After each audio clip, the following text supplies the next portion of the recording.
Welcome to ASI Radio's Tuesday morning show, where some of ASI's most outspoken editors talk promo products and Only more. some.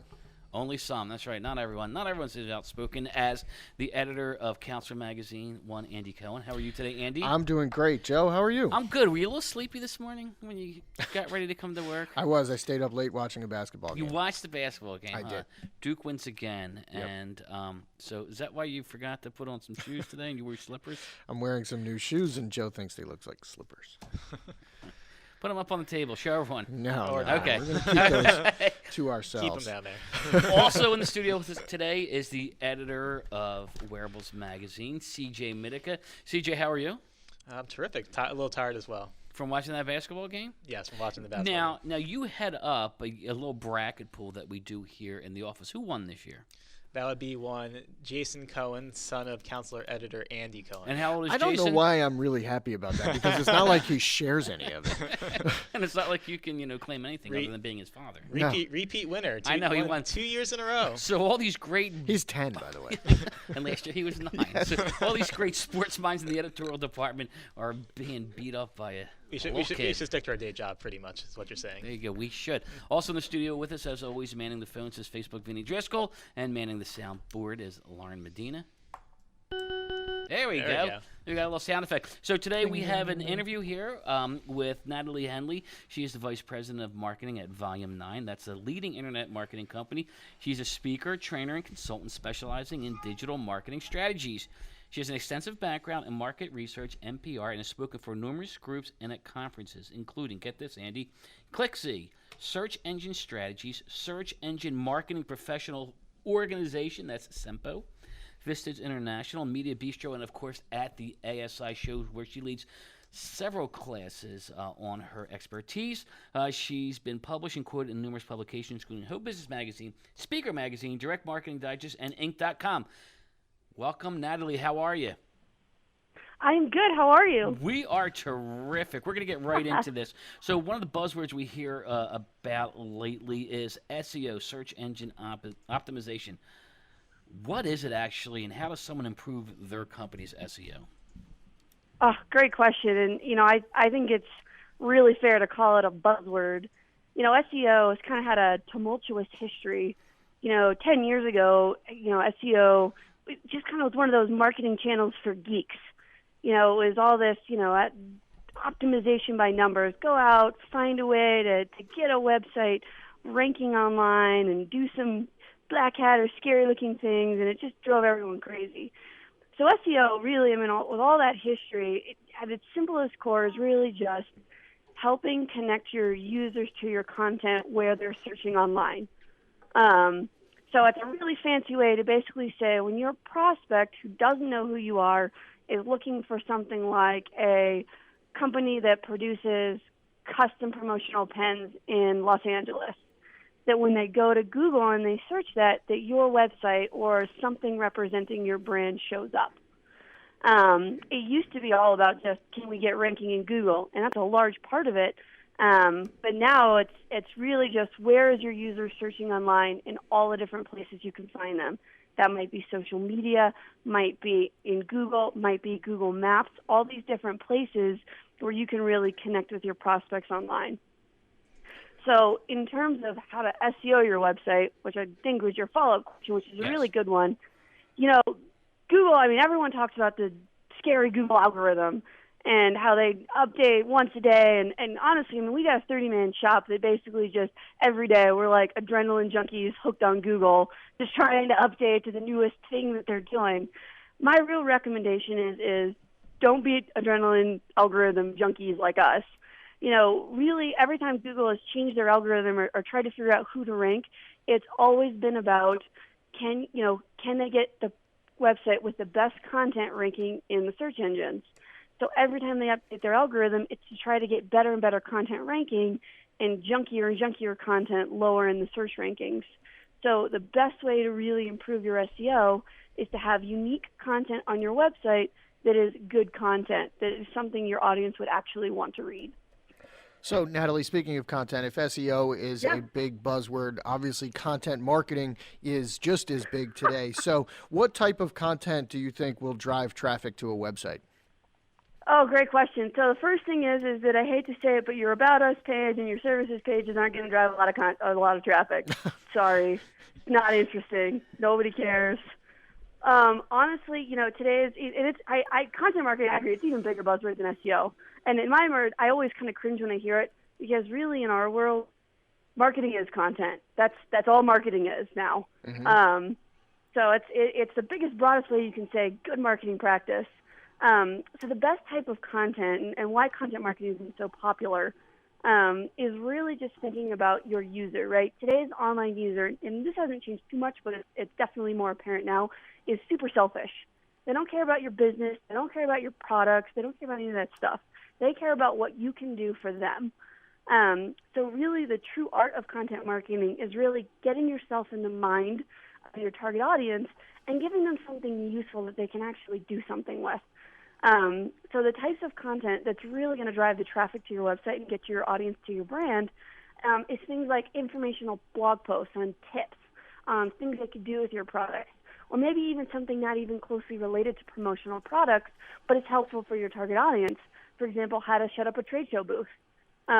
Informational content to really give your audience tons and tons of information without trying to jam product sales down their throat. So the best types of content would be things like blog posts, sometimes informational white papers or infographics. Audiences love infographics because it's a quick visual way to understand content. Imagery of how to set up a really cool trade show booth.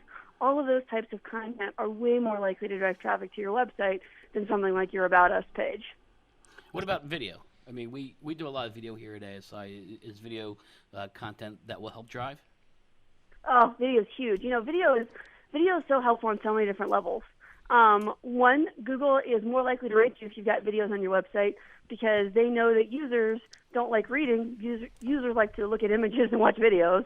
So you actually give yourself a boost in ranking. But also some great things you can do with videos. It's funny.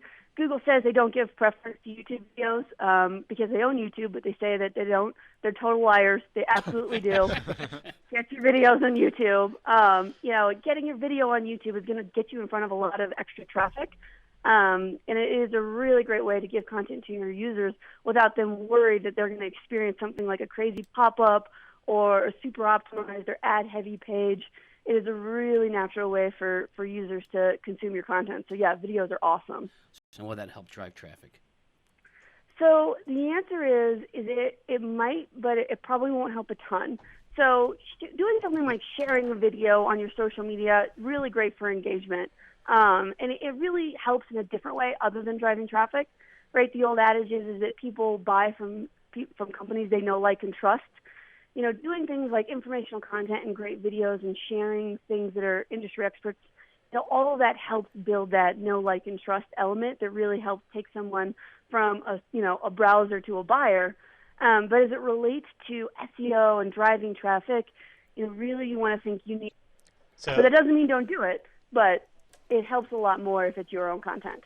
So Natalie, assuming that you as a company, you're putting out all this useful content and getting people to your website, it's informational, but it's not a straight sales pitch. So then how do you convert all those visitors to actual sales? You know what? That is an awesome question. And that's actually the question that most companies don't ask. They all go, I want number one ranking. I want to drive traffic. I'm done. That's actually the most important piece of the puzzle is what does the audience do next, right? Because, okay, I just gave them this really awesome blog post, but I don't want them to leave. I gave them the free content so they take some sort of next step. I'm not a charity here. I'm kind of hoping they're going to keep going through my site. So a couple of quick tips. One, make sure all your content's got calls to action, right?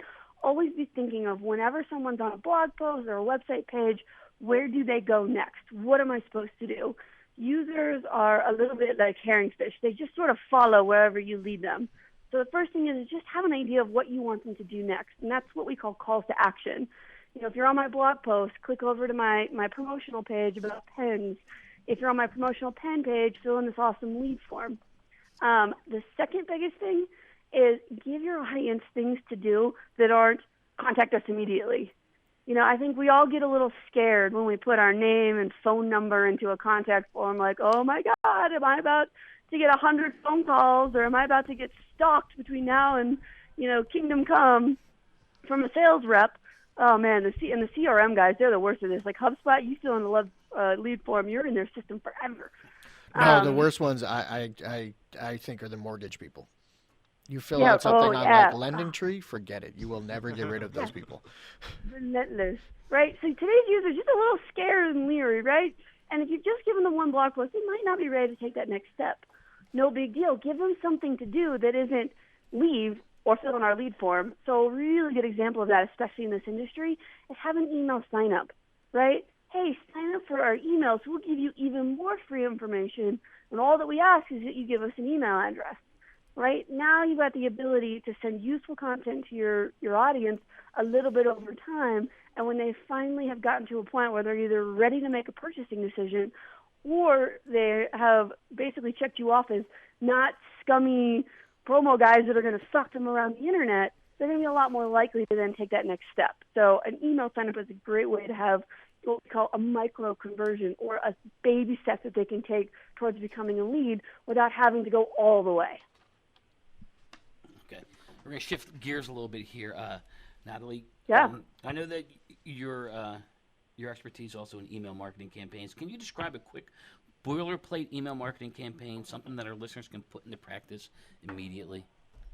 Yeah, absolutely. So first thing, if you haven't started an email marketing campaign, first go and sign up for one of the out-of-the-box cheap solutions. Emma, MailChimp, Constant Contact, Aweber. These guys are a few bucks a month, and they do 90% of the work for you.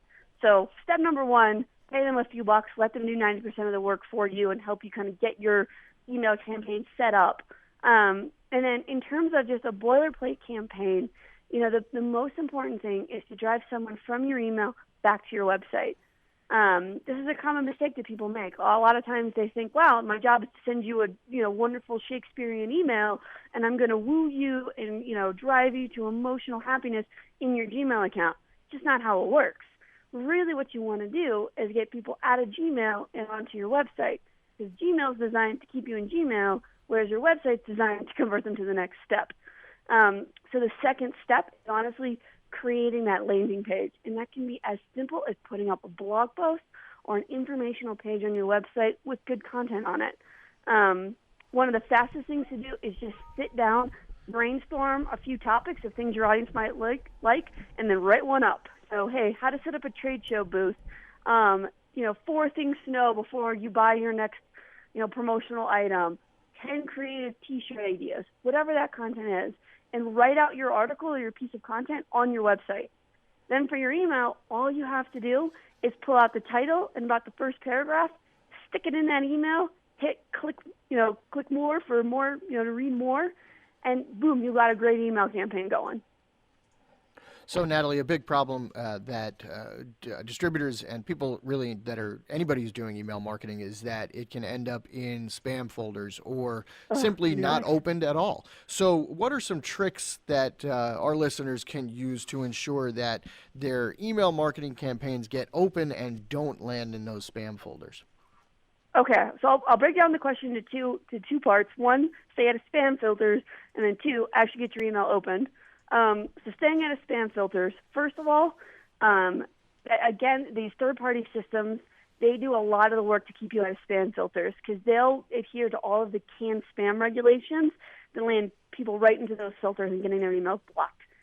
So the first thing, they'll do things like make sure your address is in the emails, make sure there's an unsubscribe link on every single email you send, all things that Congress has actually mandated that you need to do in your email marketing campaign. So that's the first one. The second thing that lands people in a spam filter is when they're actually doing spam, and that's usually because they bought a list. Stay away from buying lists. Everyone you email needs to have opted in for your list. And it's so tempting. These guys reach out to you, just like the SEO guys from India. These email marketing guys from India who are going to sell you a list of 20,000 names of people that are going to buy your product. It's a trick. Stay away from it. It's not worth the money you pay for the list. And then the third thing is you got to be really careful on your subject line. Subject lines are the big thing that land people in spam jail. All capital letters, words like free, a bunch of exclamation points. One of the best ways to avoid this, honestly, is just go into your spam filter and look at the subject lines that are in there, and you'll see what your account is dinging as spam. Avoid making subject lines like those. And, how about to make sure that people open the email? Yeah. So a couple of things. One, never make your email from a company. It is always, this is some of the best advice I ever got on an email marketing campaign, and I've followed ever since. It's been huge. Emails should be from a person to a person. It's not from a company to a person, right? So when you create an email campaign, it's really tempting to go, well, from volume 9, here's our informational article, thanks for reading, because in your mind you're about to send this out to a big list. Really what was transformative for us is make it from a person and make the subject line and the tone of email very conversational, as though I, Natalie, was sitting down and writing to you, Joe, on, one email topic, like, hey, I just thought you'd like to read this awesome article. So then I'll give a really cool tip. We actually started doing this. This is the best subject line, you won't even believe this, that we've ever had. I kid you not. The best subject line we've ever had for open rates was we made it from our CEO. So it was from Chuck, and the subject line was hi. That was it. Best open rate. It's awfully simple. I know, right? So, you mentioned a few mistakes, not driving people back to your website, subject lines. Are there any other common mistakes that people make in their email marketing campaigns? Oh, my gosh, yes, there is. So, one, it's sending your email campaigns from your Gmail account. Because as soon as you start to get in spam filters, now you won't be able to send Gmail emails to anybody else in your close network. So always have your email set up in those third-party systems.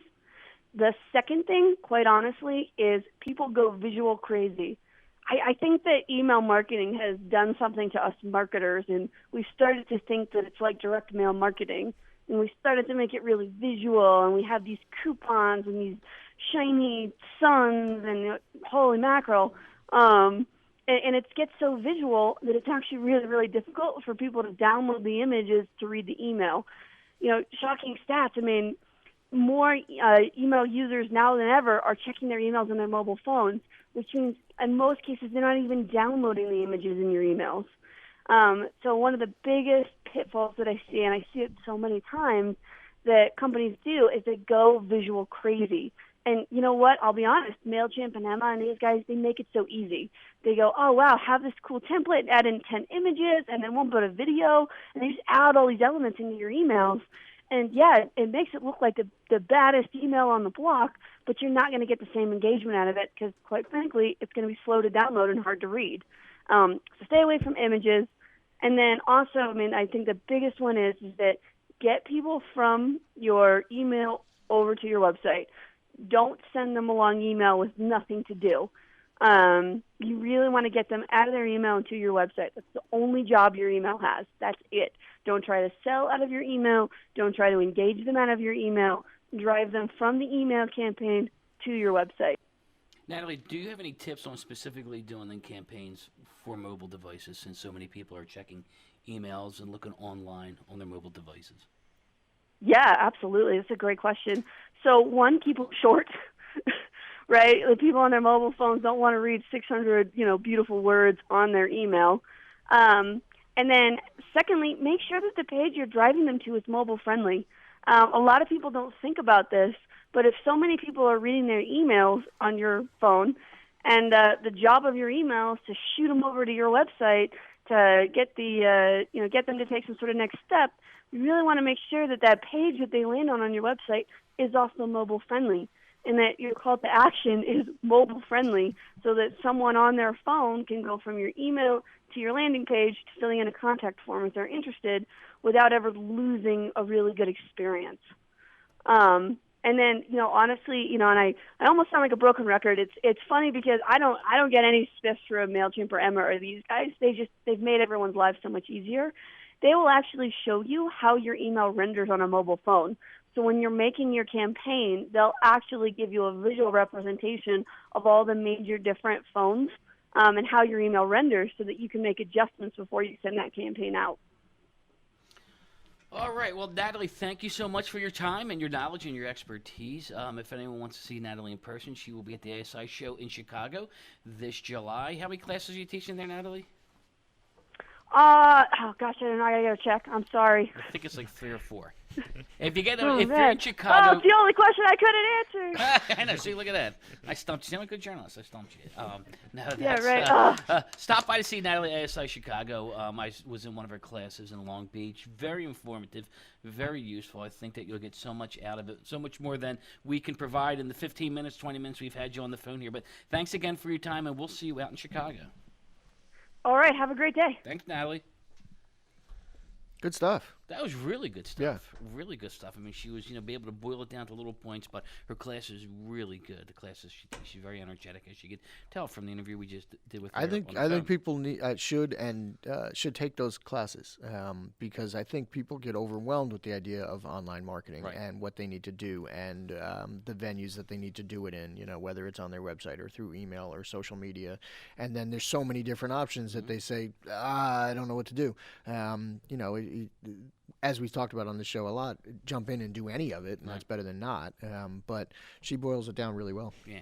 And then we talk about SEO, I mean, that is one of those buzzwords and, jargon and stuff. And what is it actually? I mean, you hear about it. It's like, yeah, how's your SEO, Andy? Well, mine's great. Thanks, Joe. All right, Andy. CJ, what about yours? How's the SEO there? It's very regular. All right. Thank you, CJ, for letting us know that. We're going to move over to Andy now. He's going to tell us about some essential research strategies in content marketing, something we had talked about in our interview with Natalie. So Natalie did touch on a bunch of these types of tips, but let me expand on some content marketing tips and basically, like we were just saying, how you can jump in and make sure you're doing it and doing it well. The first tip for how to jump into content marketing is to assess who you want to reach. Natalie kind of talked about that. She talked about getting in the mind of your target audience. So figure out who you want to reach online, where they are, what kind of information they want, and where they consume the information that you're looking to give them. Where are they getting that from, and what kind of void can you fill? And make sure you know the demographics of who those people are. So make sure you first figure out the who.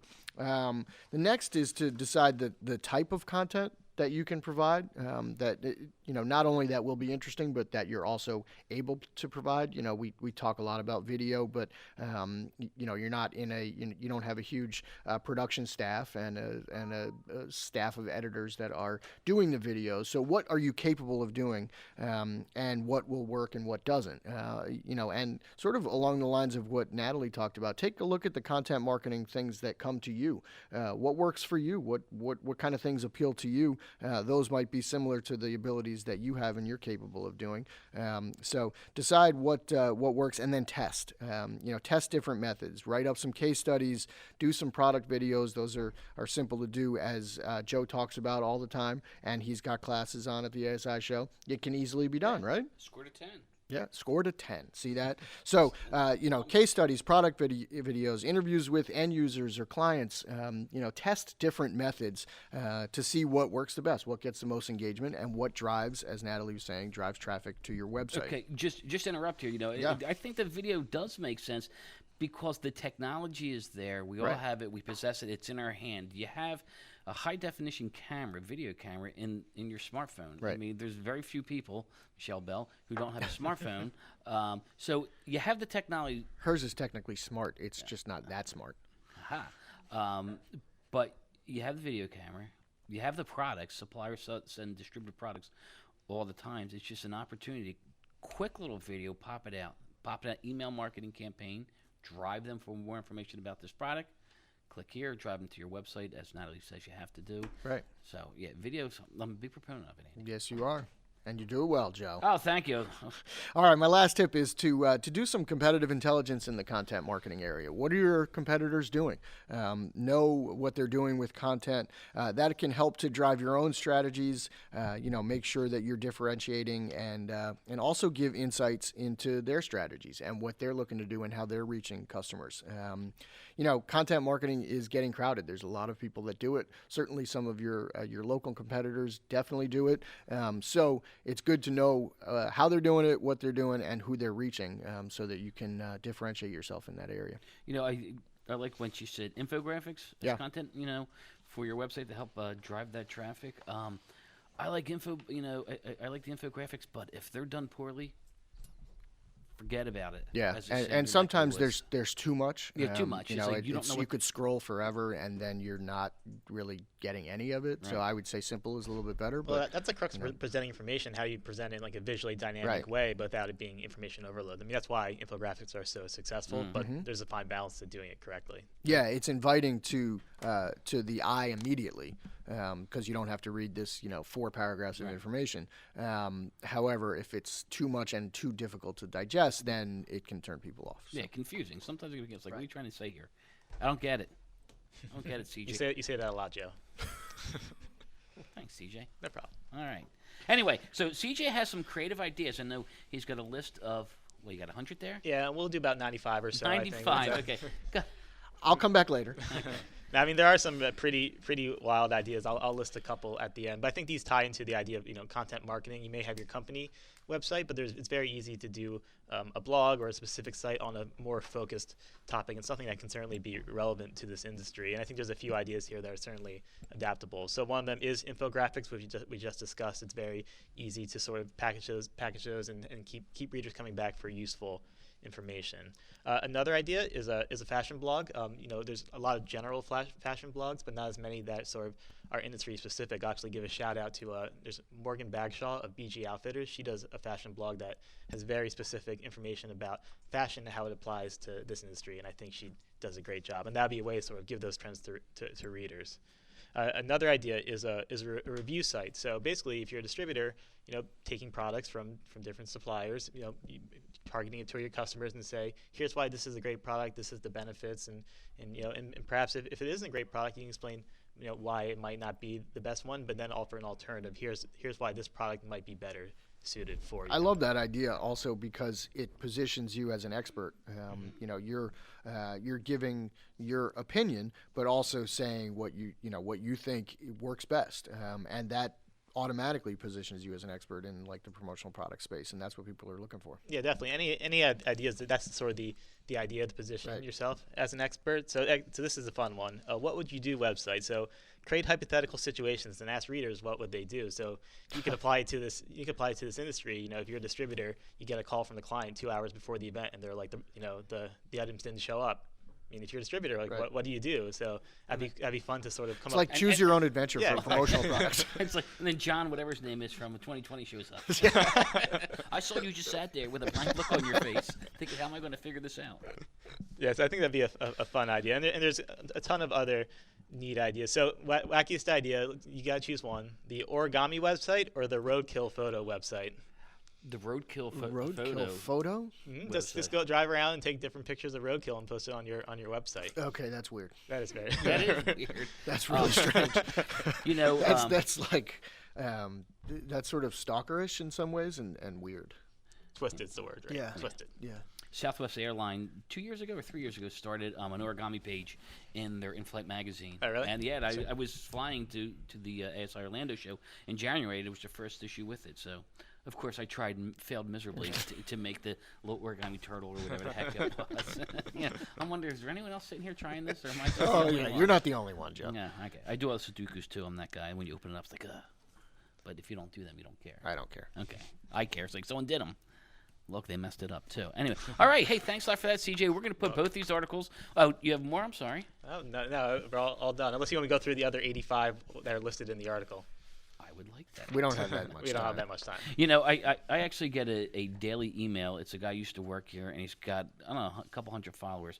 But he sends a daily song quote or movie quote. Mm-hmm. And you win nothing, but you just see if you can guess it and you respond. I mean, it's amazing how many people play along with that. And it's fun. I enjoy opening that every day. See if I can guess that song quote.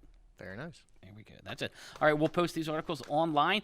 Right now, we're out of time. I know that all good things have to come to an end. Thank you to Natalie Henley. Make sure you stop by ASI Chicago this July and see some of her classes. Thank you to CJ and Andy and Lauren and Facebook Vinny Driscoll.